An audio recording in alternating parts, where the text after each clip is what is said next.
Hi, I'm Greg Wasinski here with James Mette discussing the song Satisfied from his album Between the Lines. This is the song, Michael, that closes out the album.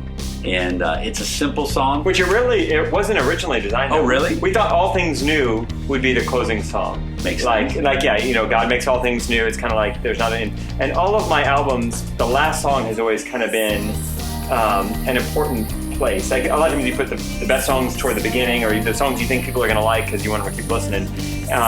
But I always like to save the best for last and kind of end on a strong note.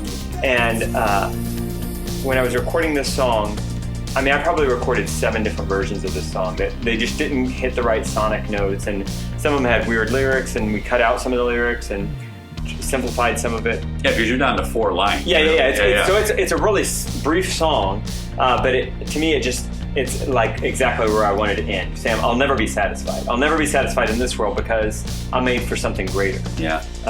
And the fact that there's a desire there is proof that there's something greater. Yeah. Like so this is a kind of classic proof for God that Thomas Aquinas talks about, that in our life, if I'm hungry, there's a thing, food, that satisfies that, okay? Right. I have a desire for, people and social interaction, and there's a such thing as family and community that fulfills that.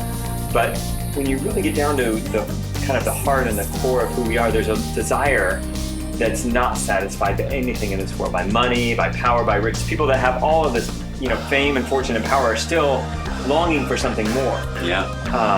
And ultimately, that's a proof that there is something else out there that will sathify that desire ultimately in heaven. Well, in the Catechism it says the desire for God is written on our human heart. Mm-hmm. And St. Augustine drew even deeper into that to say that our hearts are restless till they rest in the will of God. And so I saw a lot of that in this, to say that I'll never be satisfied. I'll never be satisfied until I get back to you.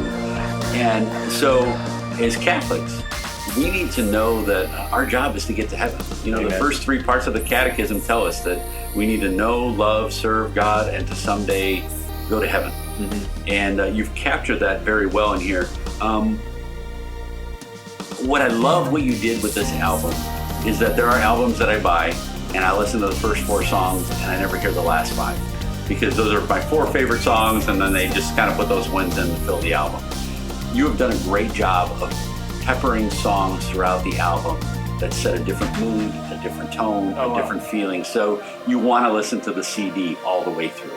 It's not like you get halfway through. Well, that was really intentional. I didn't want to just release a collection of different songs. Like a lot of people are releasing just individual songs or EPs now. And there's something about the album, and sitting down and listening to it in your car while you're driving and how they flow together that really I love. Yeah. I love that format. Yeah. Well, I would say that you won't be satisfied till you get to this song and you get to hear it for yourself, but obviously know that there's one who loves you above all and that you are satisfied only when you rest in him. So from the album Between the Lines, this is James Mette with Satisfied.